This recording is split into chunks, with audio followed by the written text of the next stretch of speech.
This week on Jerusalem Dateline, Iran deploys one of the world's most sophisticated air defense systems to protect a sensitive nuclear site. And a top ISIS leader is killed in an airstrike. Plus, see the desert bloom and an ancient plant come to life. Could this be used in a third temple? And the miracle of Aliyah, the return of the Jewish people to the land of promise, continues. All this and more this week on Jerusalem Dateline. Hello and welcome to this edition of Jerusalem Dateline. I'm Chris Mitchell. We're coming to you this week from the Ramparts Walk on the walls of the Old City, where you have views of both the old and the new city. It's also the first show of our 6th season, so thanks for joining us throughout the years. We'll have more from Israel, but first, it's a major scandal in Britain, Muslim rape gangs.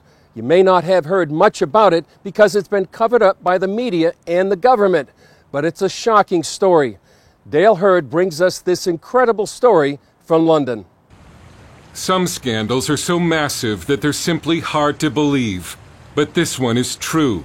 As many as 1 million white English children may have been the victims of Muslim rape gangs, better known as grooming gangs, in towns up and down Great Britain. Policy analyst George Igler. I mean, when you counter an issue that is just so unbelievable, just so outside your frame of reference and understanding, the immediate human reaction is just not want to believe it at all. Perhaps even harder to believe is that while there have been prosecutions, British authorities have still not stopped this criminal activity. There's a particular problem involving Pakistani heritage men who target young, vulnerable white English girls. Not my words, but a member of Parliament, Jack Straw, who also said these Pakistani heritage men view white English girls as, quote, easy meat. This is when some shout racism, but here are the facts. Calculations based on convictions show that a British Muslim male is 170 times more likely to be part of a sex grooming gang than a non-Muslim. And there are no recorded instances of non-Muslims doing this to Muslim girls as part of a criminal enterprise. In one local jurisdiction, it was estimated that 6 out of 7 Muslim males either knew about or were part of a grooming gang. What you do not have is any example of non-Muslim men targeting Muslim girls for this organized form of abuse. So the argument that this crime exists everywhere is not only false, but is being deliberately cultivated by the media and by the government inquiry that is kicking the can down the road. The grooming gangs have been traced back as far as the late 1980s. At-risk white English girls, often from broken homes and some as young as 9 years old, were wooed or groomed by teenage Muslim boys called Romeos, and even by groups of Muslim men who hung around school gates. The plan was to make the girl feel important. She was given gifts and drugs, but she was being groomed to be a drug-addicted prostitute. Then came the gang rapes. The girls were threatened with death if they tried to flee. It's not just sexual abuse. It is unspeakable levels of violence, victims being raped with knives, victims being raped with bottles, victims having their tongue nailed to tables. These are sometimes girls who are being picked up from children's homes on a Friday, are being raped during the course of the weekend by hundreds of men, and then returned with bleeding groins back to the children's homes on a Monday morning, and they don't do anything about it at all. Christine's goddaughter was preyed on by the grooming gangs and is helping girls through the group Women Against Grooming. They pulled up by the side of her in cars. They tried to get her in the car. They were talking to her, come on, come with us, we'll take you here, we'll take you there. Were you saying that the authorities make it sound like it's the English girl's fault? Yeah, or the parents' fault. It's your fault because you haven't got control of your child. If you are a young English girl, particularly between the ages of 9 and 14, and you find yourself subject to the perversions of Muslim men, you effectively exist in a country where the forces of law and order don't exist at all. Stephen Lennon, also known as Tommy Robinson, former leader of the English Defence League, was just a young boy in the town of Luton when he learned a family member had been victimized by a grooming gang. My cousin was raped and she was found naked running from the Muslim community, aged 13. The police wouldn't help. All the police would say is she's a drug addict. She was a drug addict because they got her hooked on drugs after grooming and raping her. Some say grooming gangs originate from a particular region of Pakistan, but others point out that the Quran encourages Muslims to take enemy women as sex slaves, and that Muhammad had sex with a 9-year-old wife.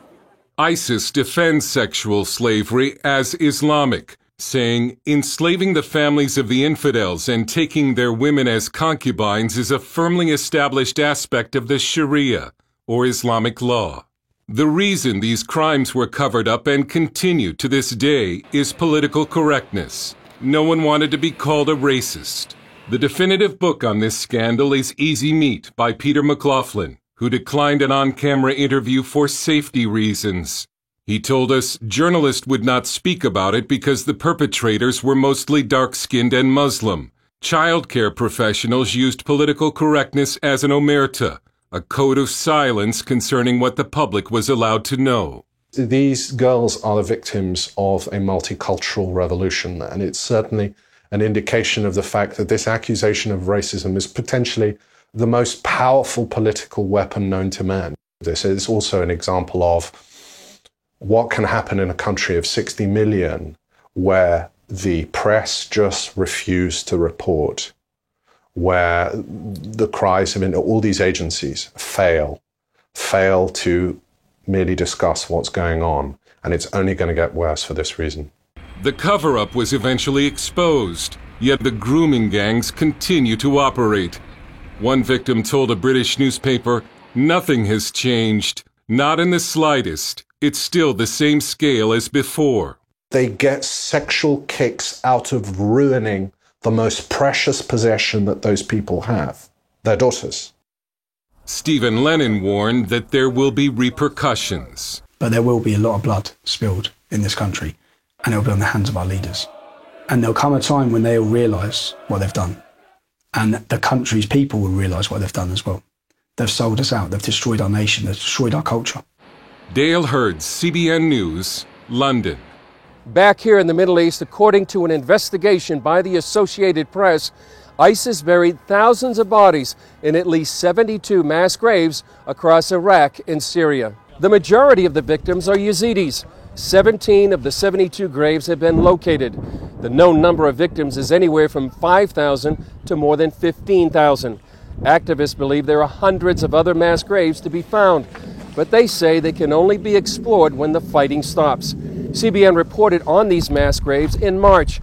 Chuck Holton reported that there were more mass graves in Sinjar than there are families living there. ISIS spokesman and chief strategist Abu Muhammad al-Adnani was killed while overseeing operations in northern Syria. That admission comes from ISIS. This is a significant blow to the terrorist group that has already lost senior commanders and founders this year. Al-Adnani laid out the blueprint for the ISIS attacks in Orlando and Paris. In 2014, Adnani officially declared the establishment of the caliphate and called on all Muslims to kill non-Muslims. So far, the group has lost its strongholds in Fallujah and Ramadi and is on the retreat in Iraq and Syria. From one Mideast enemy to another, Iran has deployed a Russian missile defense system at its underground Fordo nuclear facility. State TV showed trucks arriving at the location, with missile launchers being aimed toward the sky. But Iran didn't say if the S-300 system is fully operational. Russia began delivering the system to Iran earlier this year under a contract signed in 2007. The delivery has been held up by international sanctions over Iran's nuclear program. Those sanctions have now been lifted. Critics say it's more proof that Iran plans to build nuclear weapons, even though Iran denies it. Coming up, see the desert bloom and an ancient plan revive in Israel, perhaps for the first time in 1,500 years, when we come back. Welcome back to Jerusalem Dateline. The Bible speaks of the Balm of Gilead. It was a real plant in the ancient Holy Land, used in medicine and cosmetics, and even for worship in the Jewish temple. Now a modern-day Israeli farmer is reviving that biblical agriculture along with frankincense and myrrh. But as Julie Stahl reports, he's also getting some opposition. Meet Guy Ehrlich, visionary, farmer, and possible provider of plants needed for incense for a future third temple. We are at the Balm of Gilead farm. This is the nursery. The vision was to make agriculture of the Balm of Gilead and then to make an industry out of it. Ehrlich is still in the early stages, but already he's helping turn the desert green on a tract of land near the Dead Sea and Jericho. Along the years, I built a collection of rare biblical and medical and perfume plants. And I understood that there are some more very interesting plants in my collection that have a huge potential to benefit humanity. It started with the balsamone tree, better known as the Balm of Gilead. For 1,000 years, ancient Hebrew farmers at the Dead Sea were the only ones in the world known to cultivate this exotic plant, using it for medicinal and cosmetic purposes. Now Ehrlich's biotech venture is reviving that trade and more. He knew how to make out of it one of the most important medication of the ancient world, a perfume that was considered to be the best perfume in the Roman Empire. It serves as the fifth ingredient of the incense of the Holy Temple. And since the Second Temple period, it serves as the anointing oil of the kings of Israel. At the 6th century, it disappeared from here together with the Jewish people. Ehrlich got his first plant from a shoot that was smuggled by a German scientist out of Saudi Arabia and brought to Israel. Oddly enough, the plants he grows are thriving in the intense heat and salty soil on the shores of the Dead Sea. I believe that in the future it would become a medicine. Before it would be a medicine, it will be a nutraceutical and a cosmetic. Before or after it might serve as the first ingredient of the incense of the temple. Ehrlich has 6 acres of Balm of Gilead trees so far and another 5,000 plants ready to be planted. Right now I'm the only and the biggest Balm of Gilead farmer in the world. The resin from the bark, the berries, and the leaves of the Balm of Gilead can all be used, and each has a different fragrance and properties. Ehrlich also grows frankincense on his plantation. This is my second baby after the Balm of Gilead. I started with the vision of bringing back the Balm of Gilead to the shores of the Dead Sea, but after a few years I understood that I have some other very interesting plants in my collection, and nowadays I have a team of plants that I want to make into products. There are more than 20 varieties of frankincense, but this is the one from the Bible, and it's considered an endangered species. This is the frankincense of the Holy Temple. Now, there is no agriculture for this tree. This tree only grows wild in different countries at the Horn of Africa. And since there is such a big demand for this, there is overusing of the plant. Ehrlich is also growing myrrh, and there may be a connection to the gifts the Magi brought Jesus at his birth. Another way to introduce myself is as a Magi. We know the 3 Magi that brought Miriam presents. They gave her frankincense and myrrh and gold. Now there is a claim that the gold is the Balm of Gilead because it was more precious than gold. This is the diamond of the incense. This is the diamond of the medical plants. Ehrlich, who describes himself as a man of faith but not religious, is also growing a number of other plants needed to make the incense for the temple. That has caught the attention of some religious Jews who would like to see a third temple built in Jerusalem.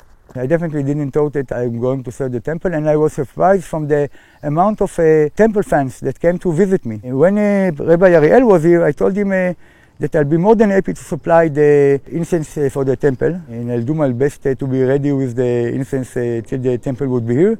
But I told him that I'm not going to build him a temple. But despite his excitement over his team of plants, Ehrlich has also had some big challenges. His plantation is in biblical Judea, known to the world as the West Bank, and that has scared off an American company who partnered with Ehrlich for years. One reason? Backlash from BDS, the anti-Israel boycott, divestment, and sanctions movement. I'm sorry for this company that they surrendered for this wicked movement, but what can I do about it? I can only fight it by succeeding without them. He's had to dismiss his Israeli and Palestinian workers and rely on volunteers like Kinneret and her friends, who spent a week here, among other things, pulling weeds. If this is what we can do to help, this is what we could do to make the world better at the end, so this is our job. The setback isn't stopping Ehrlich. His goal is to start a research and development center for medical plants that he hopes will benefit the area and the region, and, as the Bible says, make the desert bloom. Julie Stahl, CBN News, Balm of Gilead Farm at the Dead Sea. Up next, see how the miracle of Aliyah continues from the high seas to the streets of Jerusalem. Welcome back to Jerusalem Dateline. Every summer, thousands of Jews from around the world come to resettle in Israel. It's a tough transition, especially from Western nations. So why do they do it? Here's a story about one new immigrant family from America and several other newcomers from the U.S. and Canada. It's called Aliyah, Hebrew for going up, or immigrating to Israel. That's what Neil Brand and his family did just 3 weeks after he completed 20 years in the U.S. Navy. The highest position I had was the commanding officer of a U.S. warship. I was the commanding officer of the USS Carter Hall, which was an amphibious ship about 200 meters long. Brand, his wife Shoshana, and 4 young children now live in this religious neighborhood of Jerusalem. Some might say they gave up a lot to live here, but they say they're home. Brand spent his summer accompanying his 4-year-old twins to school on the public bus. Because they don't have a car, well, sort of. We do have a car. It's got 4 wheels, all right? It's got 1 seat. Only one person can sit in it, and that's Yudi, who's 5 months old. The propulsion system is human legs attached to arms. It's a stroller. That's our car. It holds everything we need if we need to go shopping, and we can take it everywhere, even up the steps. About 8 years ago, Bryn's life took on major changes. He became more religious, met Shoshana, and married. They knew they would come to Israel at some point, just not when. We didn't know if I'd stay in the Navy for 20 years or for 30 years. If I stayed in 30 years, I'd make 2.4 more times retirement pay every month. It's a tremendous difference. But the trade-off is, this is where we want to live. This is our home. This is where we feel every Jew needs to be. And our children will learn the language so much better at the ages of between 5 months, 3.5, and our twins who were 4, than if it was 10 years later. They've faced other adjustments as well. I'm a little bit astounded about how litter appears to be accepted, commonplace, and even not just tolerated, but applauded, it appears to me. So I've organized a weekly cleaning project, and we do that every Friday. He got the idea from the time he was the executive officer of a ship. The idea of doing it, calling it Our Power, is something I got from my old ship when I was captain of the USS Carter Hall. And I'm hoping this will be a habit that stays and can really clean the space up. We go from just picking litter to maybe actually cleaning. I mean, these stone stairs could look like clean stone as opposed to, stone with weeds here and dirt here. Now I'd have to say, bypass the dirt, let's pick up the spoon instead. But eventually we can really have a neighborhood that shines. So why would they give up life in America? I can't tell you why some people would move, but I can tell you why a Jew would. Because we have a national anthem called Hatikva, and it says in it, which means the hope, and it says in Hatikva that as long as the heart of the Jew beats, I don't know that I can quote it exactly, but as long as the heart of the Jew beats, this 2,000-year dream is just finally being realized. The mission of the organization is to facilitate any individual who has this dream, who has this yearning, who wants to move and build their future here in Israel and contribute to Israeli society. Rabbi Yehoshua Faz and his organization Nefesh B'Nefesh helped make the dream become reality for Bryn and his family. We have this modern-day miracle of the state of Israel that is just unfathomable. It's fantasy stuff. The 2,000 years of wandering and dreaming, and all of a sudden you can get on a plane and change your status and become a citizen of this country. It's incredible. 223 North American immigrants arrived on a flight weeks after Bryn, including 75 young people who came to join the Israel Defense Forces, the IDF. One of them was Nefesh B'Nefesh's immigrant number 50,000, Rebecca Glanzer from Brooklyn, New York. There's a feeling of belonging here that you really don't have anywhere else, and I just couldn't see myself spending the rest of my life in any other place, so I'm here. IDF service is part of what makes Israel such a united country and what makes everyone feel like it's really their own, so I didn't feel like I could make Aliyah without participating and contributing in that way. Different reasons brought these newcomers to Israel. It's something I've dreamed about doing since I was 7 years old. I think Israel has a right to be a country, and I want to do what I can to make sure that it stays a country as long as possible. I went to Poland and I saw the concentration camps, I saw the ghettos, and it became so much more real to me. And my purpose for coming to the Army, I think, is that I want to help protect the one place that I know, God forbid it ever happens, there's a place that's safe for the Jewish people. But Tammy and Jean Berman from Washington, D.C., who decided to retire here, summed up the reason for coming home. It's our destiny. We're Jewish. America's wonderful, fantastic country. I love it. My parents were immigrants to America, but we're visitors there. We belong here. Coming up, it's been more than a decade since the blockbuster The Passion of the Christ. Now see what Mel Gibson has in mind for the sequel. Welcome back. Superstar actor Mel Gibson is talking about a sequel to his 2004 blockbuster, The Passion of the Christ. Gibson spoke with evangelist and pastor Greg Laurie at Laurie's annual Harvest Crusade at Angel Stadium in Anaheim, California.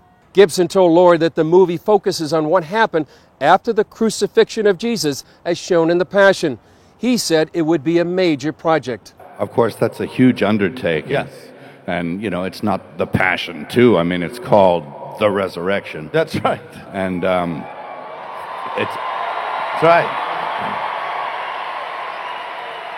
Of course, that's a very big subject. Yes. It needs to be looked at because we don't want to just do a simple rendering of it. I mean, we can all read what happened, but in order to really experience and explore probably deeper meanings of what it's about, it's going to take some doing. And Randall Wallace is up to the task. Randall Wallace is the award-winning filmmaker who wrote Braveheart. Well, that's it for this edition of Jerusalem Dateline. Thanks for joining us. Remember, you can follow us on Facebook, Twitter, and Instagram. I'm Chris Mitchell. We'll see you next time on Jerusalem Dateline.